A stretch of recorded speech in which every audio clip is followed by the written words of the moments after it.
This is Minnesota Liberty, brought to you by the Libertarian Party of Minnesota, bringing you peace, prosperity, and freedom from the land of 10,000 lakes.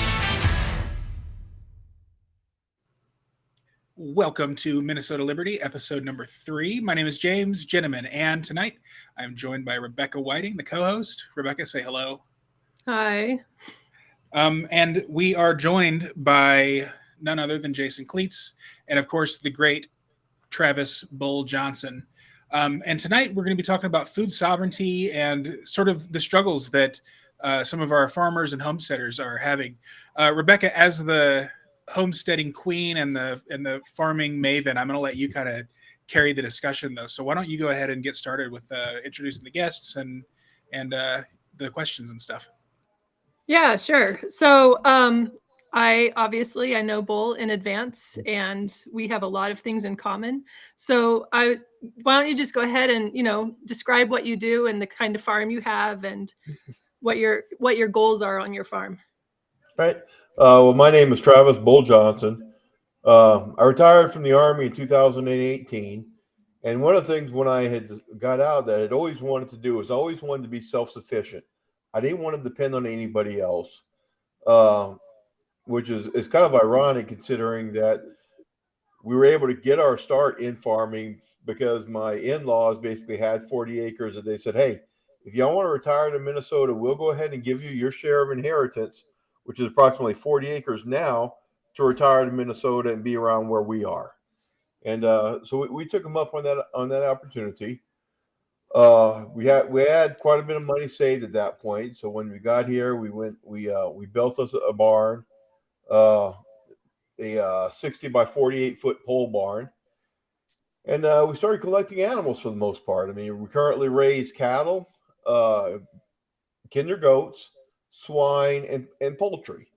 One of the things when you're dealing with a smaller farm is you have to diversify. You have to have a lot of options because some years market will be good for one thing and it won't be good for another. So you have to have as many irons in the pot or as many sources of income coming in as possible.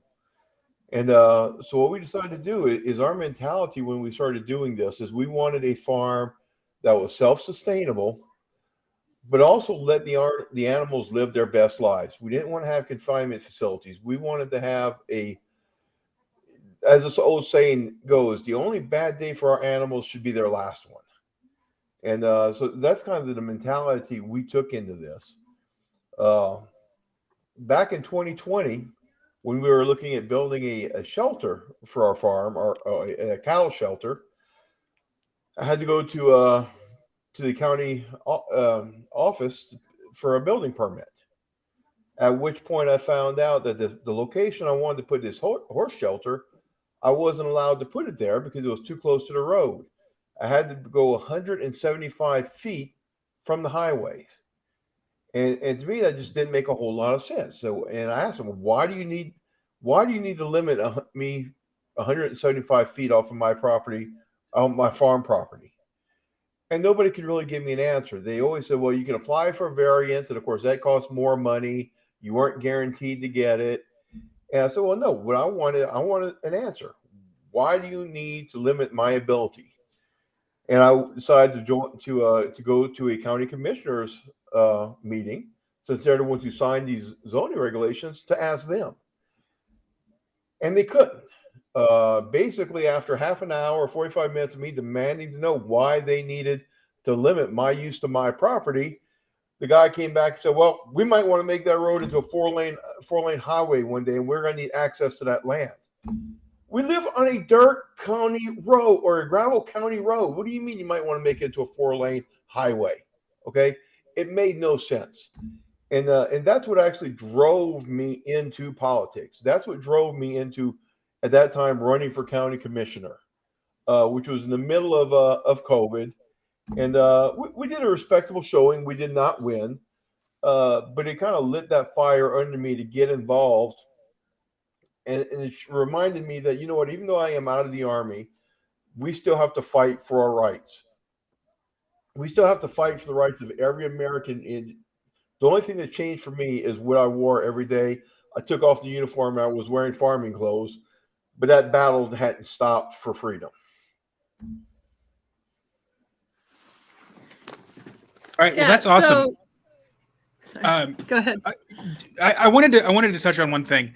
Bull, you mentioned that that you wanted to treat your animals as well as possible, and have only their last day be the only bad day that they have. Mm-hmm. I've noticed that it used to just kind of be a hippie thing to want to treat animals well and eat organic and all that stuff. What do you think? Where do you think it came from? That here kind of recently. And Rebecca, this is a good question for you too. And Jason, as someone who runs a health and wellness thing, maybe all of us have something to add.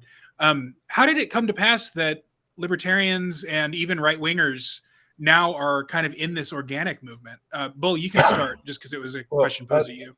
I think a lot of it came from media. People never really looked at what their food went through before it got to their dinner plates before.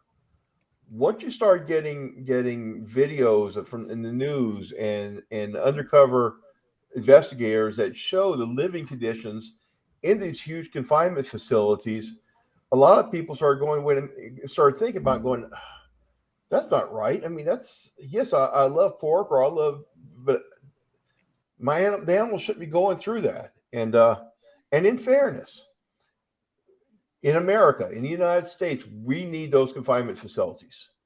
We would never produce enough protein to feed America what Americans are used to eating without those confinement facilities.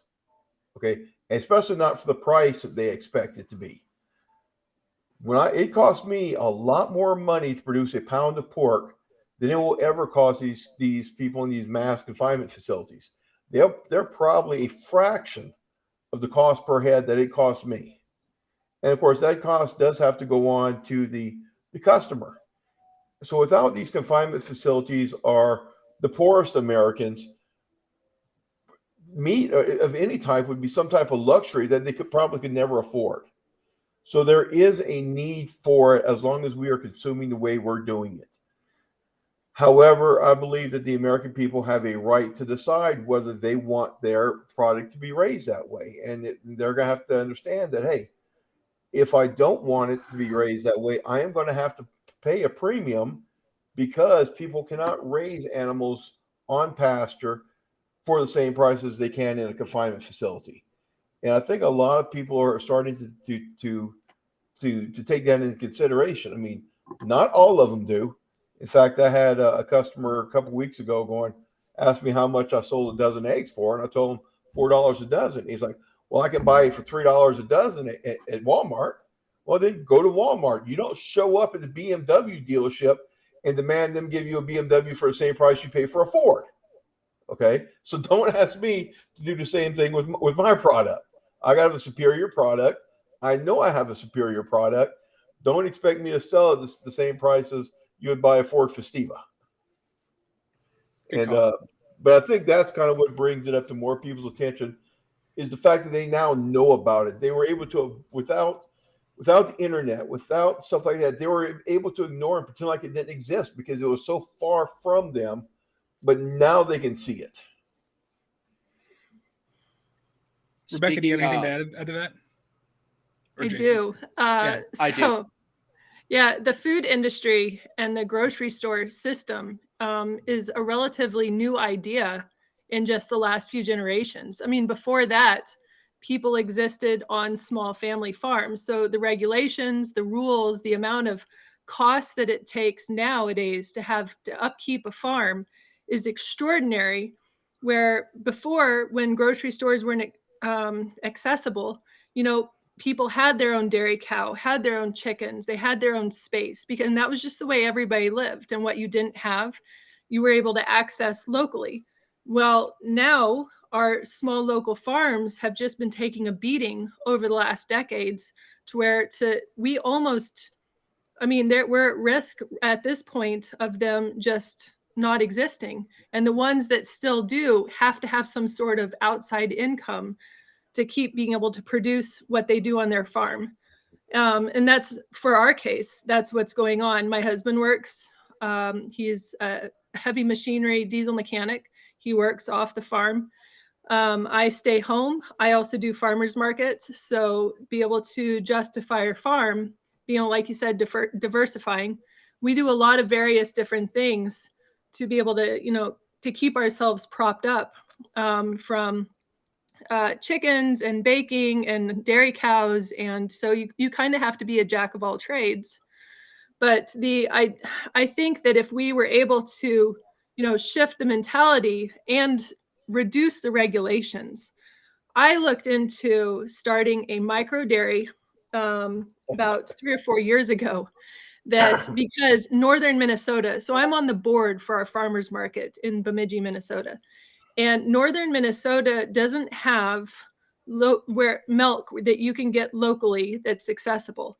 There just is nothing. And I looked into making a micro dairy because that was one of always the gaps that we had at our farmers market. There just is no dairy products available locally. There's nothing. And I looked into what it would cost and what I needed to do to get a micro dairy kicked off. And like literally 4 to 6 cows in milk versus some of the bigger dairies that have 200 to 300 cows in milk at a time.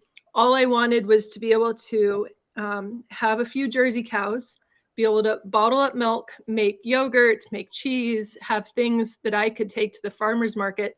And we're looking at easily just the startup cost of being able to maintain and get the equipment, $250,000, so I can have a booth at a farmer's market. So if we had less rules, less regulation, less burden for a small family farm, we wouldn't have to depend on the commercial farming, and we wouldn't have to depend on the confinement and that kind of stuff. But they have created a situation that's strictly for the rules that small farmers have to jump through to make it so that, they justify themselves by, saying that they have to have those things, but it's strictly, they've created the situation. So. Yeah. Jason, it sounded like you wanted to chime in as well. What's up? Yeah. So in the sports and fitness area, what it comes down to for us is the science. Over the last 20, 30 years now, people have been looking for an advantage. They've turned to science. So there's studies out there now that prove that eating fresher meat and meat that's not been processed in certain ways is better for your body, as well as you're looking at things like micros and macros and calorie counts and calorie deficits.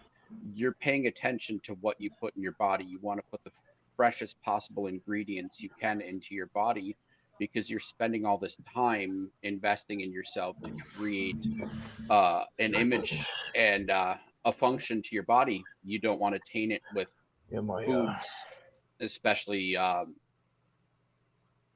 processed things like hot dogs that are loaded with sodium and other ingredients that you can't even pronounce. Where you go to a farmer or a butcher who does natural, and you don't have to worry about those other types of ingredients. And unfortunately, regulations do come at a cost, and that cost is in the products that we buy. So disproportionately, it makes it more difficult for people to get better ingredients when they don't have the same means as others. Great, thanks for that input, Jason. Rebecca, you had something to ask or add. Yeah, I think. I was going to talk about. I know, Travis, we've had a conversation in the past about like soil health and water at our farms, and so one of the things that in modern day farming that is has become a challenge is a disproportionate nutrients and minerals in the soil. And so that's something in northern Minnesota we deal with because of iron in the water. So I don't know if you want to like touch on that a little bit, because it's not just when you have a farm, it's not just you feed your animals and they grow and then you butcher, and there's a lot of working parts that go into it. So. Oh, there is. I mean, we've had problems, and this is not necessarily from the farming aspect, but we do have high iron content in our water. and it does have a negative health impact on some of our animals, especially some of our ruminants. If we're going to feed them, say, a wheat hay, that's going to have a little bit higher iron content, and then you add it to a high iron content in your water, and then we actually end up with some iron poisoning. Mhm. And we lost a baby goat to that this past year, where we've now had to figure out, okay, we have to change this a little bit, because again, this is well water, so we're not on city water, we're not on treated water.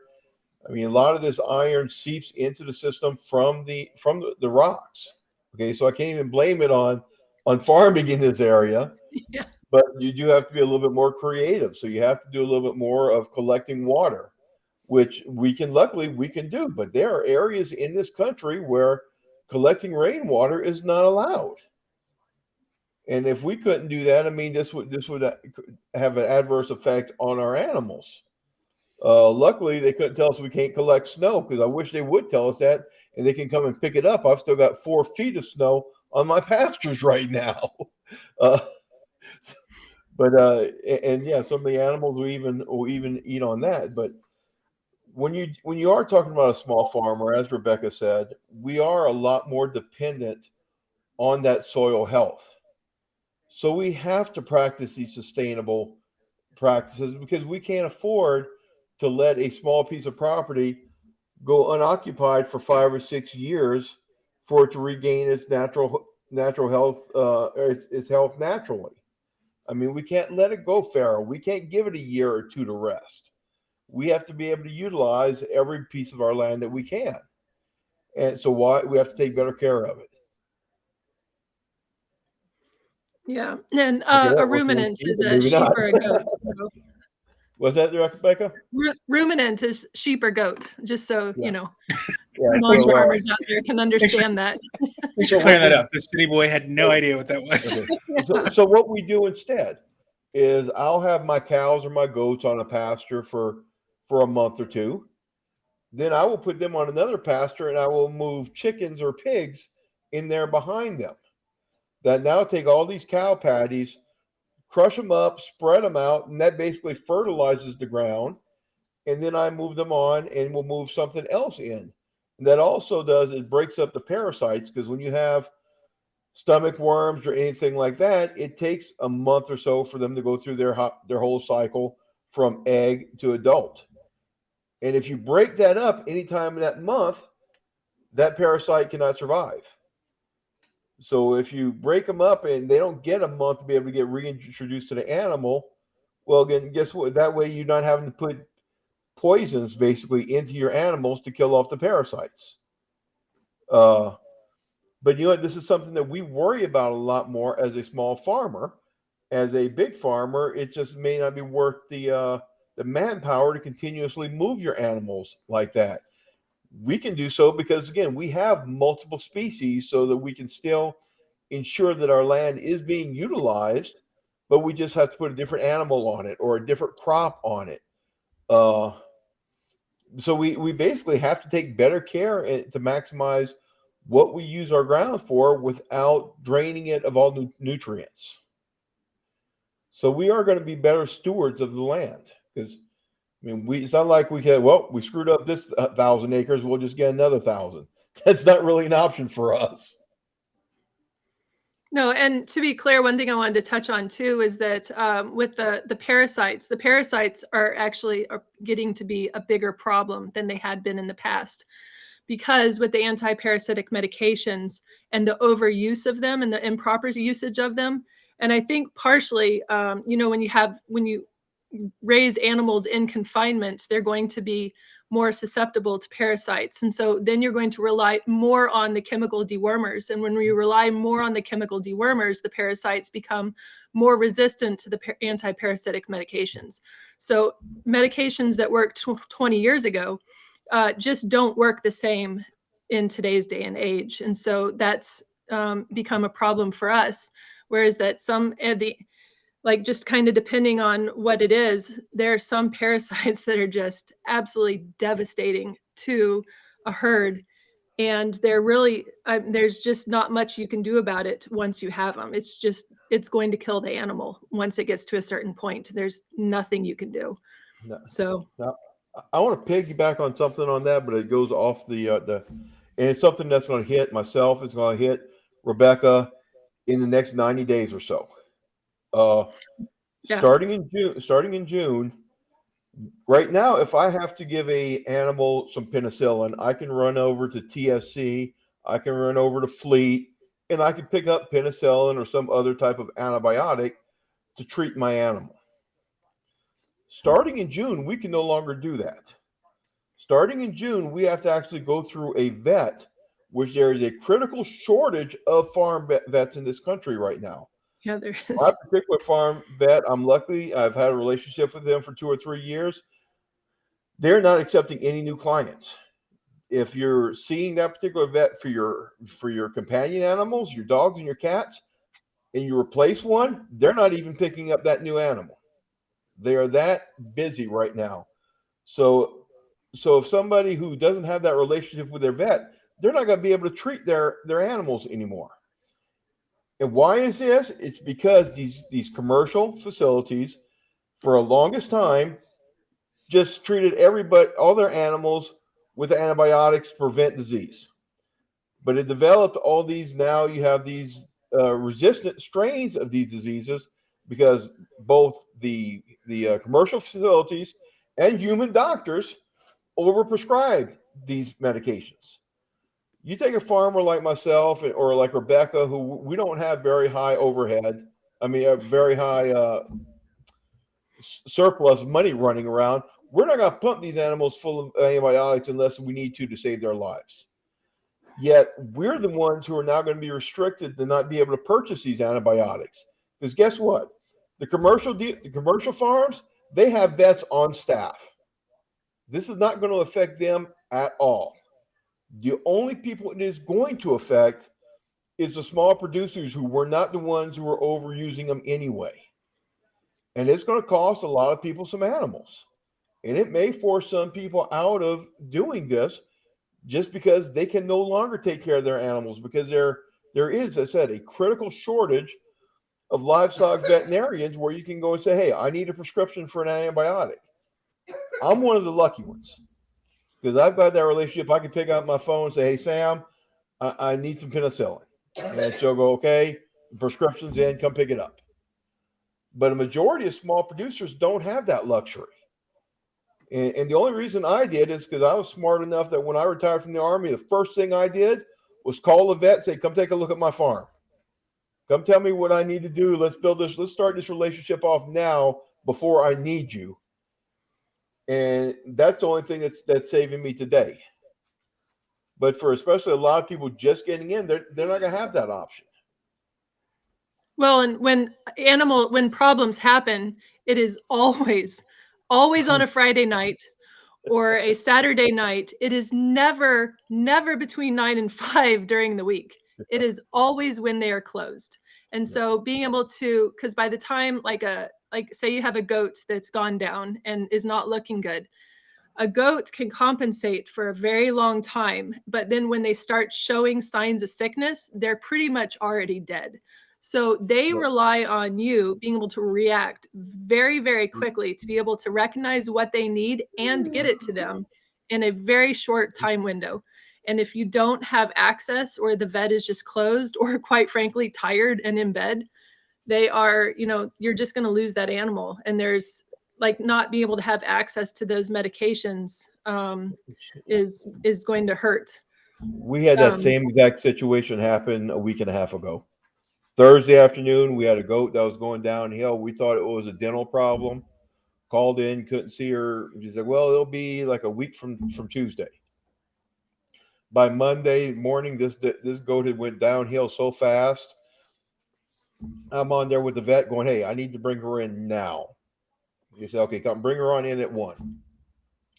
By noon the next day, the animal was dead. There was nothing we can do about it, because by the time I was able to get him in there and they were able to put him on a high-level antibiotic, one that right now we can't buy in the stores, it was too late to save the animal, and basically the animal died of strep. But I mean, this is another case. If I would have been able to have the proper medications that Thursday, I don't know if we would have lost the animal. Yep. But So, this is something that livestock farmers across the country, small farmers, are going to have to start dealing with in June of this year, not because of a law, but because of a rule passed by the FDA. yep. So one of the things I wanted to talk about was that we had talked about restrictions on, being able to access and build and or utilize your property properly. And that's something that we've experienced here, because when we started building our farm, our property was only accessible by a minimum maintenance road.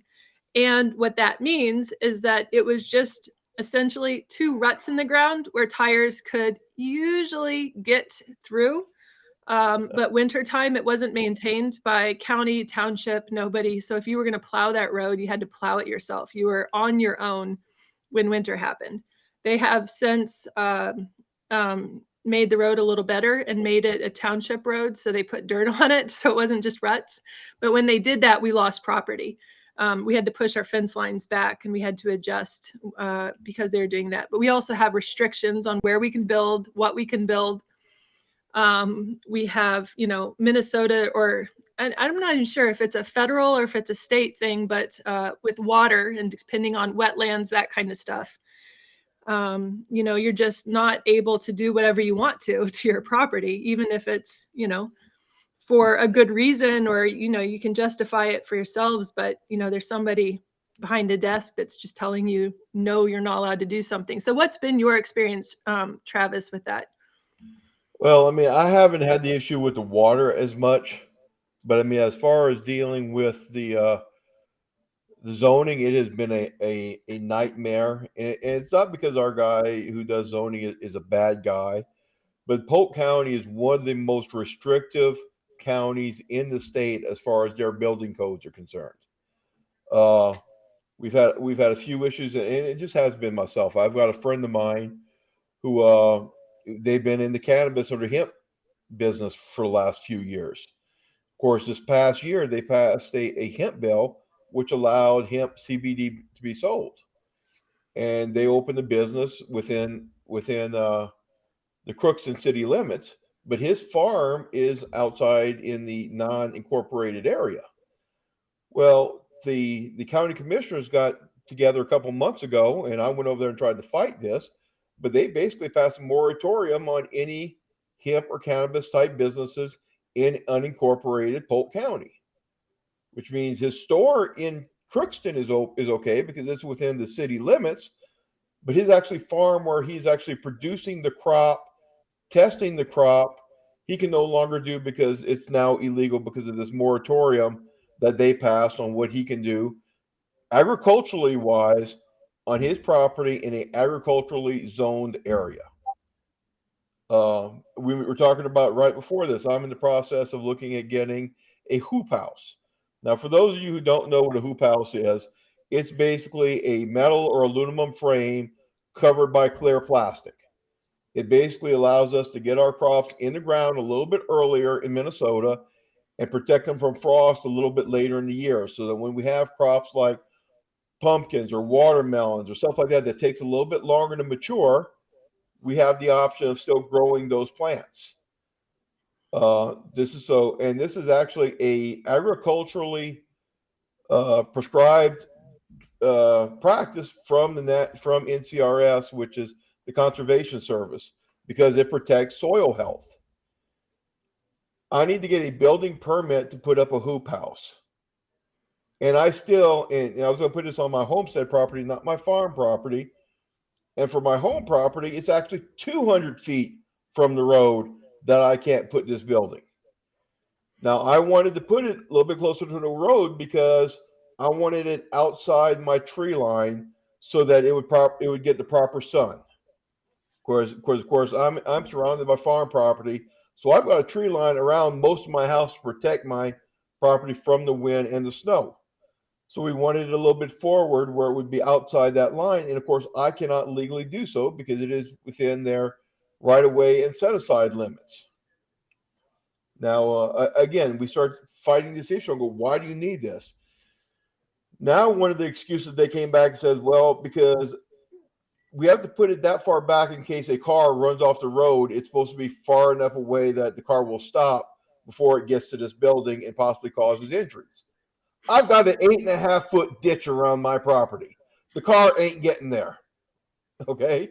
But it's one size fits all. So if you're along the side of this state highway that I'm on, you can't build within 200 feet of the road. And it really limits us especially us smaller producers or smaller property owners. It really limits what we can do with our limited property. Mm-hmm. And it really causes a hardship, and nobody is willing to say what exactly is so serious that they have to take our rights away to our property. And that's the question I keep on going up there and asking. What exactly are you trying to protect us from that overrides my rights for my property? And they can never seem to give an answer. I mean, and it's a big issue for us, especially here in Minnesota. When, like for instance, the instance I had on my farm property with this livestock shed. Well, it was also supposed to be used for hay storage. Well, we wanted it towards the front, so in the middle of winter, I could get to it. If I got to put this hay storage 200 to 300 feet back on my property, that's areas I need to go out there and blow snow for to be able to get to in winter to get to the hay I need. It's not very efficient. And again, when you're a small farmer, efficiency is important. When we get a significant, any snow, it takes Keith my husband, 3 or 4 hours just to plow everything to be able to still get to the barn, still get to the chickens, still get to the hay, just get down the driveway, because our driveway is about 1/8 of a mile long, and being able to get all that done. So, when you are putting things up, you're putting things up knowing that you still have to be able to get there in the winter time, and you got to know what to do with the snow. So there are challenges up where we live that other places in the country just don't experience. And those challenges are made harder by the government getting involved in things they don't need to get involved in. Yeah, the road, the right of way on our property is 50 feet all the way around. So when we only have 6 acres, so 50 feet is our front property line. Our southern line is only 400 feet. So if you're taking off 50 feet on either side, now you only have 300 feet to work with. You've lost 25% of your property.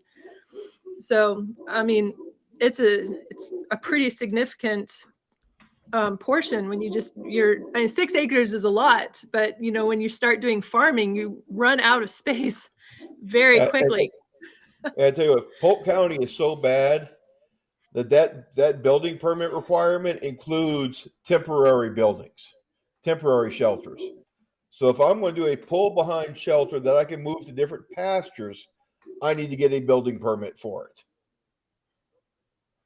I'm of the opinion that we're kind of tucked back into the woods. And like I said, we were on a minimum maintenance road until just the last few years.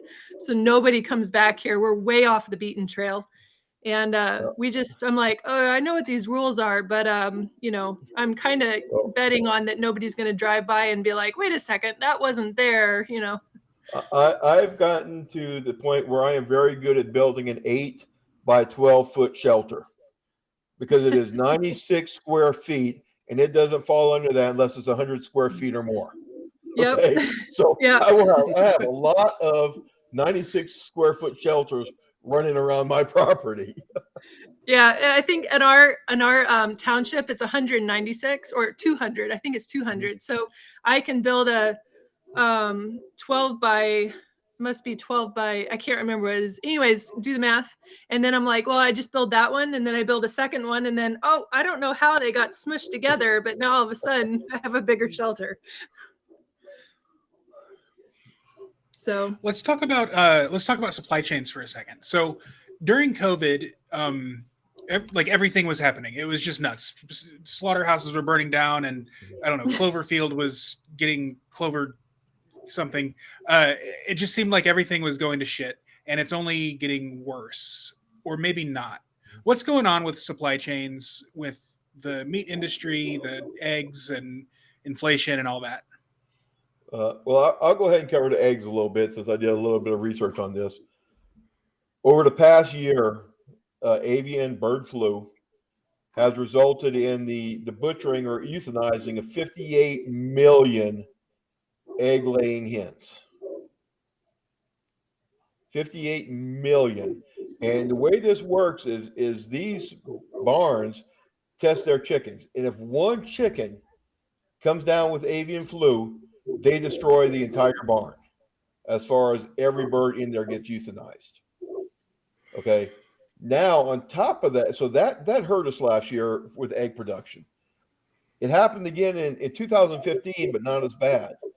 Now, in 2015, and this is what people need to be aware of right now, after 2015, avian flu basically disappeared from the United States. That did not happen after 2022. So there is a very real chance in the spring we will see another outbreak of avian flu that will affect this. And this affected a couple, even here in Minnesota, there was one turkey barn that it affected, that they had to wipe out all of their turkeys. And it also happened on a backyard flock where somebody caught it, and they came in and basically euthanized all of that person's chicken or multiple species of birds. Now, in conjunction with that, over the last year, we have had multiple burn downs of egg producing farms, including one in, I believe it was December of last year here in Minnesota, where a barn burned down that killed over 100,000 egg-laying birds. And what happens is, I mean, we've gotten so consolidated that if you get one case of bird flu on a big egg-producing farm, it can have an immediate impact on the price of eggs across the country. How do we solve this? How do we fix this? We diversify. We have more small farms who are able to produce these eggs so that all your eggs, pardon the pun, are not in one basket. I know you don't like that one, I know. But that's what happens. Is like, so and remember, when you kill all these chickens, it takes 20 weeks. Well, it takes 3 weeks to hatch a chicken, and then 20 weeks before they get big enough so they can start laying eggs. So, I mean, you're basically looking at almost half a year to replace these birds that died. And then they still start off slower, and then they build up with their egg production as life goes on. But then you're also making the situation worse because these eggs that you're now hatching for replacement birds are eggs that would have been put in the market otherwise. So you're already having a shortage in the market, and now you're shorting it even further because you need the eggs to raise these new chickens to replace what you killed off. And that's part of what our problems were with the eggs this past year, why you had that big issue. And we saw the same thing last year with our meat production, or 2 years ago. You had a couple plants get shut down because of COVID. Well, this created a whole backlog because the way these plants are built or utilized is built on just-in-time inventory. They have these animals getting here to be butchered when they're expected to be there. Well, guess what? The plant closes down. Well, those animals are still en route. So now you had to euthanize a lot of these animals coming in, or what they did is they flooded the local markets with them. We had that happen here in Minnesota with hogs, where a couple of big hog plants basically sold 300-pound butcher hogs for $50 so they can get something out of them. Well, guess what? Everybody locally bought these hogs, And then they brought them all to the local processing plants that people like myself and Rebecca use to be able to get our product to market. So I went from having a 60-day waiting list to get a butcher date to 14 months. I had animals I couldn't even get processed because they were so flooded with these 50-pound hogs that these processors flooded the market with. And these processors, these custom local processors, are few and far between. There's not a lot of them. And I've got a great relationship with mine, and that's what helped me get through that time period. In case you haven't noticed, relationships are everything when you're a small livestock producer. Okay, you have to have those relationships where you can call in that favor when you need it. But they just talked to me this weekend because they came and picked up a bunch of birds from me, and one of their best employees just left for another job, and they can't replace her. So they're like, we're going to stay open. We're going to be okay, but our production is going to go down. Well, shit, I was already up to we were just now getting to 6 or 7 months to be able to get into there. And now their production is going to slow down. But again, it's because we've been having to work through this issue caused during COVID. I mean, and that's what happens when you put all your eggs into one basket. But what really frustrates me with that is I did some homework on that. These plants shut down, okay? What happened to the price of meat in your grocery stores? It went up, didn't it? For your steaks, your pork, everything else, prices went up because these plants shut down. You know what did not go down? Our exports. We still exported as much pork, as much beef as we ever do. There was no shortage. They had a 90-day stockpile waiting to go out to the stores. They were only closed for a few weeks. So yeah, they jacked up the prices, threw everything else into all kind of a mess, but they didn't actually have a shortage. And so that gets into kind of sociopolitics there. I mean, as libertarians, we don't want to obviously be prohibiting exports. You know, I mean, a farmer and a slaughterhouse has got to make their money, but like, what's the solution there? How do we prevent that from happening going forward? One big way is to pass Thomas Massey's Prime Act. What the Prime Act would do is right now, so say you came up to me and say, hey, I need 50 pounds of hamburger. Dude, I can't sell you 50 pounds of hamburger. Now, what I can't sell you is an eighth of a cow. Of course. Okay. A live cow, so that when it goes to get butchered, you get your meat back because you own that live animal. You can get that meat back, but I can't sell you the product. I cannot sell you the hamburger. I can sell you the live animal, and you have to do that before I drop it off at the butcher. With the Prime, because my butcher is not USDA certified, very few custom butchers are. What the Prime Act would do is that would allow the states to overrule that so that you can buy this meat from me through a custom butcher without it having to be USDA certified. That would actually encourage more butchers to open up, which would help diversify these issues we have. Because that's what happened is these big processors shut down. There's not enough small butcher shops to overcome the flood of product.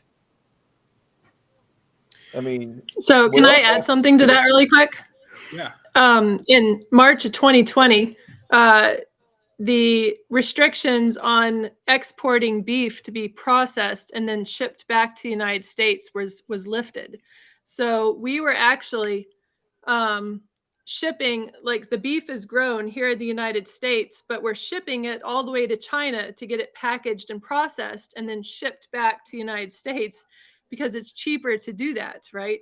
So that was one of the things that happened. That changed in 2020.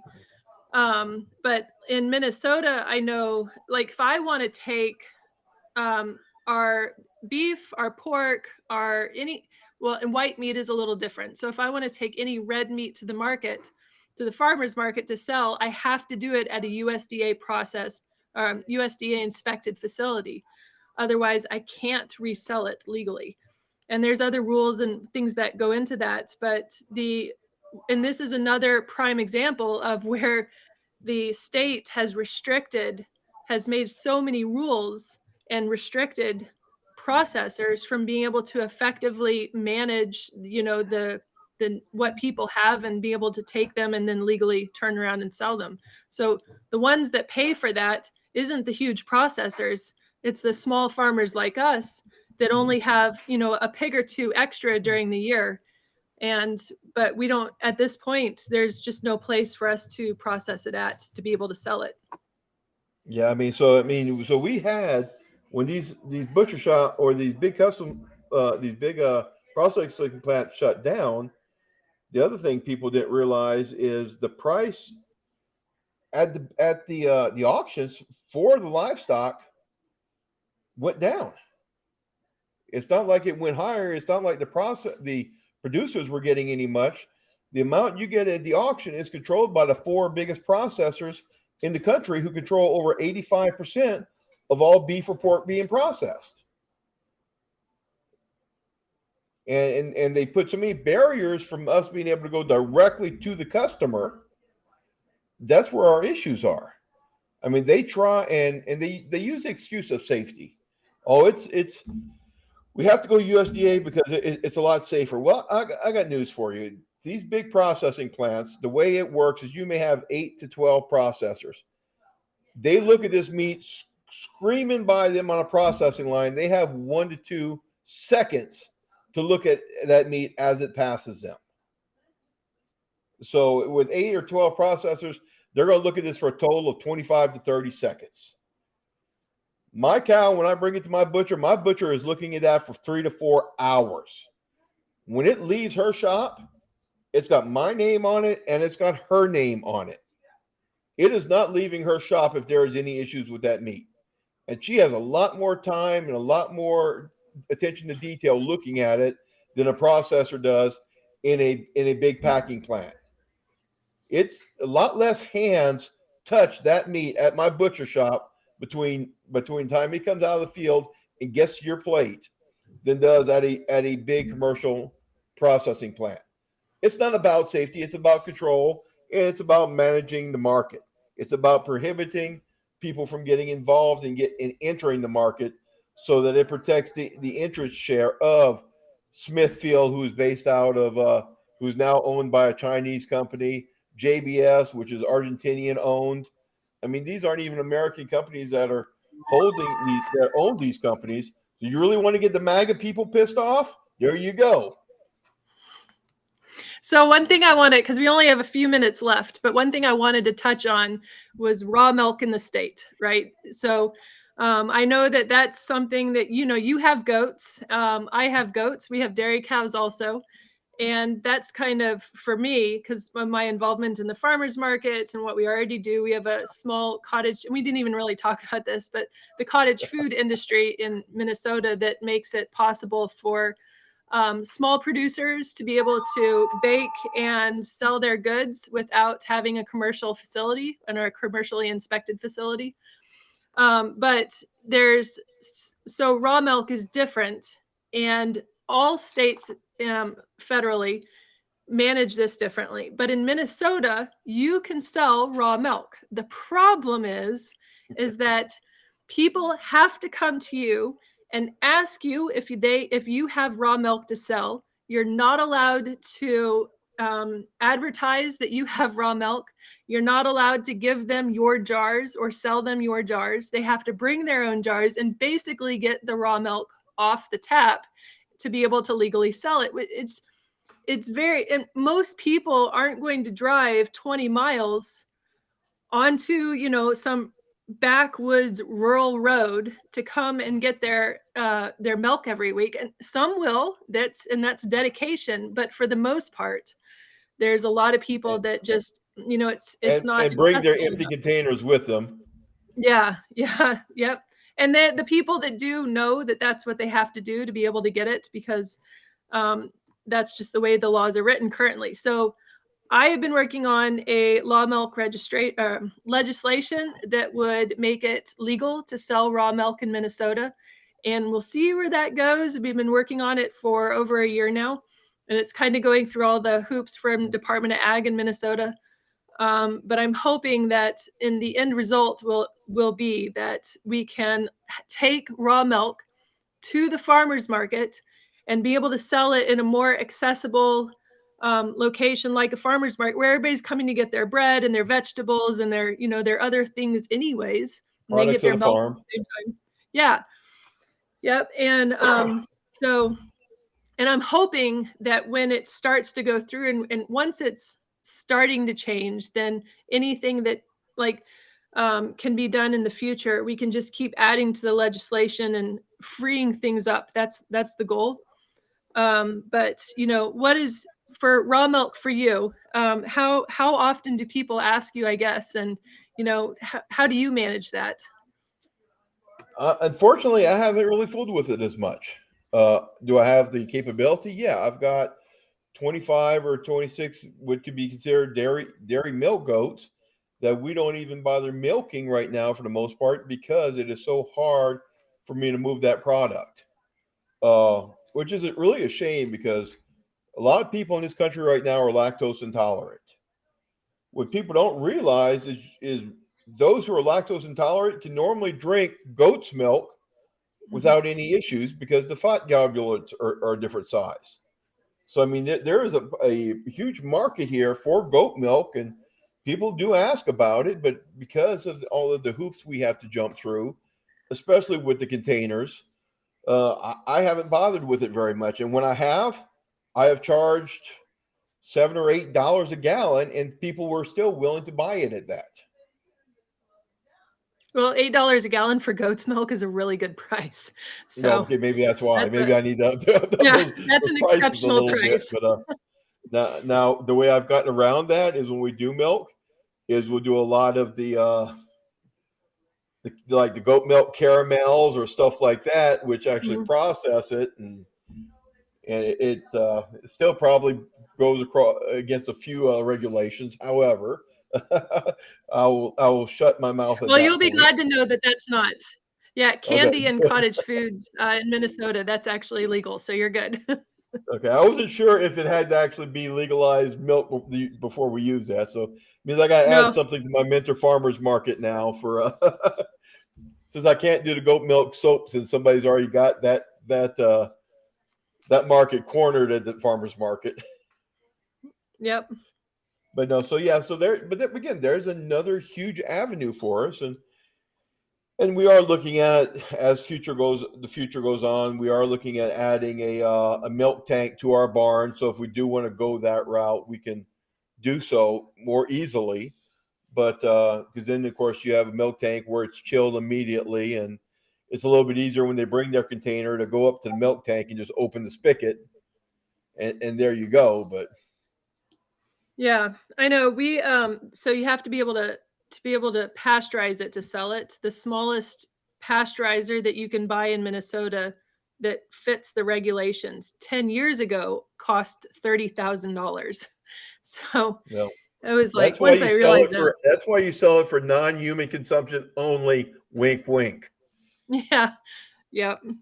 There's just a certain way you got to do things, So I think that we are pretty much out of time, and thank you, Bull, for coming on here and talking about small farming. It's a topic that, I mean, I can get started talking and I don't stop. So we could probably last time I did one of these, I think we talked for 2.5 hours.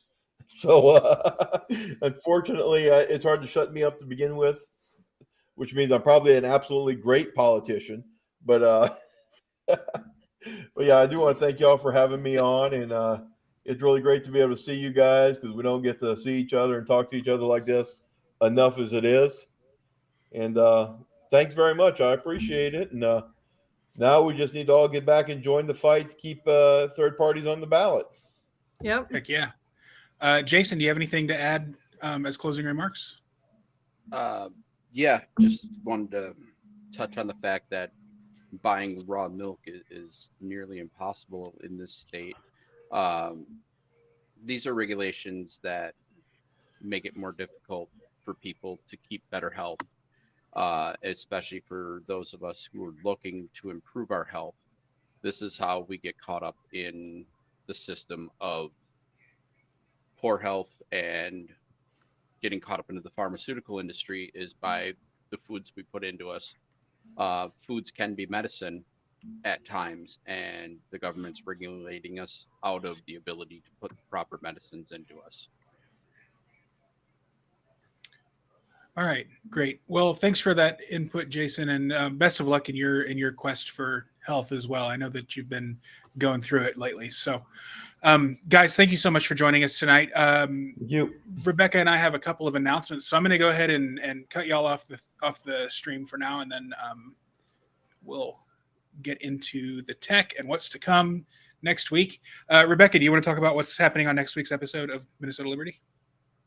Yeah, so next week we're going to talk about gun control. There's been 6 gun control bills that were in the legislation this session.